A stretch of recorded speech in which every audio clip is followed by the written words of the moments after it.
Assalamualaikum warahmatullahi wabarakatuh. Ketemu lagi dengan YouTube channel Hendran Saputra. Nah, di video yang kedua ini, ya, ini adalah kelanjutan dari video 1 terkait mengenai cara pengetikan di Word untuk fokus dalam pengetikan proposal, skripsi maupun KTI. Nah, di sini kita akan lanjutkan akan membahas mengenai pengaturan bab dan subbab. Nah, jadi kalau kita lihat di video sebelumnya, kita sudah membahas halaman dan daftar isi. Nah, sekarang bagaimana terkait tutorialnya? Silahkan simak pada video berikut ini.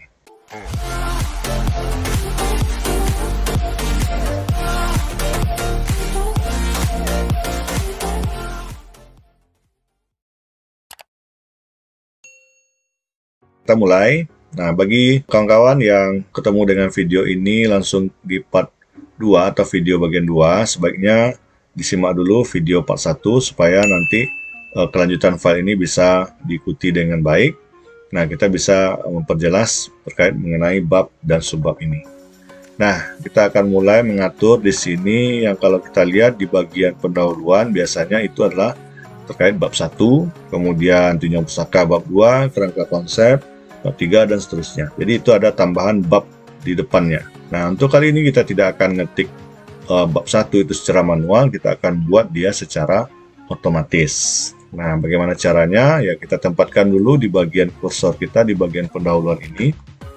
Nah, kita akan pilih menu di bagian home. Nah, di bagian paragraf, di situ ada sebelahnya ada 6 bullets and numbering ya. Jadi kita akan gunakan yang di sebelahnya, yaitu multilevel ya. Nah, di sini kita akan pilih di bagian library-nya yaitu heading 1. Jadi kita pilih di sini heading 1, kita klik. Nah, sehingga dia akan sudah muncul poinnya, poin heading dengan ada penomoran ya. Sekarang ini posisinya 7, kita biarkan ya dulu. Di sini juga ada urutannya 6, jadi setiap heading 1 yang kita masukkan, nah dia akan berurut sesuai halaman. Jadi kalau dia halaman yang pertama di sini kita kasih heading satunya ini ya, ini yang pertama. Kemudian ini juga yang kedua dan yang ketiga. Kita biarkan aja dulu. Kita akan atur lebih lanjut. Nah, gimana cara kita tambahkan bab? Ya, jadi kita kembali lagi pilih tadi menu tadi, ya multilevel. Nah, kita pilih settingannya di bagian define new multilevel list. Oke, di sini. Nah, ini kalau nggak muncul pengaturan lebarnya, kita klik aja more. Nah, untuk menambah keterangan bab di depannya, kita akan ketik di bagian enter format for number di sini, kita tambah di sini bab. Nah, seperti ini. Ya, spasi. Nah, kemudian di bagian sini text align add ini kita nolkan ya, supaya nanti dia ada sedikit rapi ya, supaya jangan terlalu jauh jaraknya. Oke, nah jadi ada bab depannya, kemudian klik OK. Nah, sehingga sudah ada muncul bab. Semuanya sudah diketik dengan bab-bab ya, bab semuanya sudah akan muncul. Nah, berikutnya kita akan coba hapus ya, yang bukan bab kita akan hapus seperti ini, kata pengantar kita akan hapus di sini. Nah, kalau dia ke kiri kita ketengahkan lagi, begitu seterusnya. Jadi ini daftar isi bukan bab, kita hapus. Ini juga ada keterangan bab. Kemudian di sini juga daftar tabel, kita tengahkan lagi. Kemudian di sini bab 2 kita ketengahkan lagi. Nah, di sini juga ada bab pendahuluan. Terakhir di sini daftar pustaka, kita hapus, kita tengahkan lagi. Nah, sekarang kita perhatikan tadi pendahuluan dia mulai 2 ya. Nah, dia dimulai 2, harusnya itu adalah bab 1. Nah, kita kembali lagi edit. Kita pilih define new multilevel list. Nah, di bagian sini start at-nya kita ya, kita mulai dengan angka 1. Jadi rubah dia menjadi angka 1, klik OK. Nah, sehingga sudah menjadi bab 1 pendahuluan, bab 2 tunjang pustaka, bab 3 dan seterusnya. Sudah terurut secara otomatis ya. Nah, itulah bagian subbab. Coba kita update daftar isi, apakah sudah berubah? Nah, sudah berubah, sudah ada tambah otomatis depannya itu adalah bab 1 ya, bab 2 dan seterusnya. Nah, inilah cara mengatur bab-bab dari setiap ketikan yang kita buat nantinya dalam sebuah skripsi kita. Nah, berikutnya kita akan coba buatkan subbabnya. Jadi biasanya bab 1 di situ ada poin 1.1, 1.1 latar belakang dan seterusnya. Nah, itu tidak kita ketik manual, yang kita ketik hanya teksnya saja. Nah, kita coba contohkan satu, kita enter di bagian sini. Nah, saat kita enter, ya, dia posisinya sekarang ini adalah pengaturan heading 1. Kita perhatikan di sini masih aktif heading 1. Nah, sekarang kita langsung saja pilih dia heading 2. Jadi setiap kita mau memulai subbab yang urutannya ini 1, kemudian ada 1.1, berarti dia heading 2. Kalau nanti 1.1.1, dia heading 3. Nah, jadi dia itu bertingkat. Jadi kita ambil yang heading 2 di sini. Nah, kita coba ketik latar belakang. Nah, lihat, perhatikan di sini sudah muncul saja keterangan di depannya 1.1. Kalau kita enter, berikutnya misalnya di sini tujuan penelitian.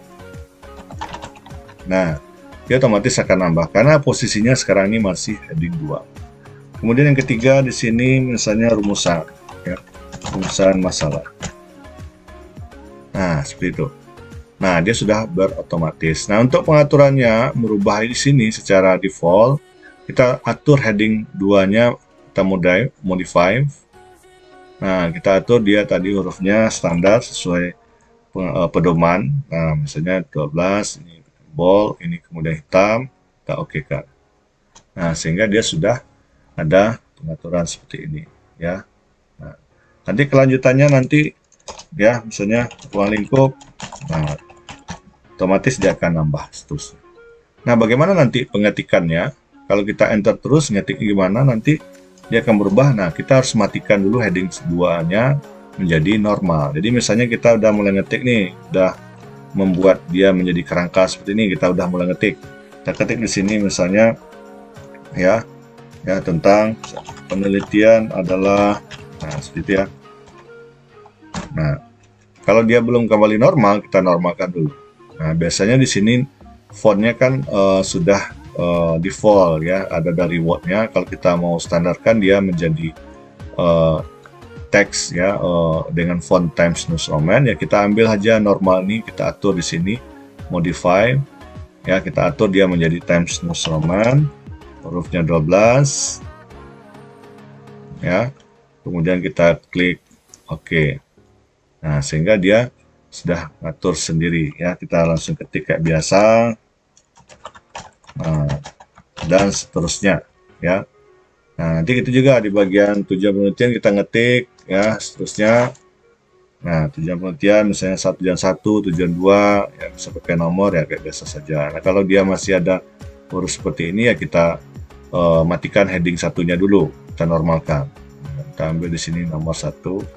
Sorry ya. Jadi kita atur ya, enter. Nah, kita jadikan dia normal ya. Kita ketik misalnya yang mengetahui. Nah, oke, kita ambil di sini nomor 1. Nah, kita atur kayak biasa ya. Oke, ketahui dan seterusnya. Nah, nomor 2 mengetahui dan seterusnya. Nanti ini kita tinggal rapikan saja ya, begitu seterusnya. Kalau mau kita coba lihat updateannya di daftar isi, dia akan menjadi seperti ini. Kita coba update. Nah, kita perhatikan di bagian pendahuluan sudah ada poinnya. Jadi daftar isi kita sudah terisi secara otomatis ya, terbelakang dan seterusnya. Ini kita atur dia nanti pengaturan kayak biasa ya, pengaturan tabs indent saja kita atur, kita rapikan lagi. Nah, jadi ini bagusnya di belakangan saja kita atur karena nanti kita perlu update lagi ya. Kalau update lagi nanti dia berubah lagi. Jadi kita biarkan saja pengaturannya, misalnya fontnya belum tebal segala macam, nanti kita atur lagi. Penting daftar isinya sudah kita bikin format ya, sesuai dengan pengaturan heading tadi. Nah, itu yang subbab ya. Kita coba contoh kasus satu lagi biar lebih ada contohnya. Kita coba mulai di sini aja ya. Nah, di kerangka konsep misalnya, saya enter di sini. Saya ambil heading 2 saja langsung di sini. Heading 2. Nah, sini kan belum ada teks, dia belum muncul ya. Ya, misalnya di sini alur penelitian. Nah, kita ketik hurufnya segala macam. Nah, kita mau lanjut dulu bikin kerangkanya ya. Nah, pengolahan. Nah, seperti itu. Nah, nanti ketika biasa lagi ya, misalnya alur penelitian dan seterusnya dan seterusnya. Nah, di situ kita atur aja ketika biasa lagi, nanti kita rapikan. Nah, nanti kalau sudah subbab dan bab-babnya ini dan subbab ini sudah kita atur rapi, nah kita tinggal update secara otomatis lagi seperti ini. Nah, lihat di bagian bab 3 sudah muncul ya yang kita buat tadi. Nah, jadi dia akan otomatis terupdate ya secara mudah, dan kita tidak perlu bingung lagi kalau nanti subbabnya sudah banyak, ini subbab berapa ini ya, kita nggak perlu lagi ketik satu sekian atau berapa atau 3 sekian. Jadi penting kalau kita sudah tentukan dia seperti ini, kita tambah dia masuk heading berapa, berarti heading 2 ya. Jadi kalau dia 1.4 dia 2 berarti heading 2, kalau dia 3 1.41 berarti dia heading 3. Jadi dia akan boros gitu ya. Kita mau dicontohkan misalnya heading 3, kita coba heading 3 ya, misalnya di sini ya, pendahuluan. Kita coba heading 3, misalnya rumusan masalah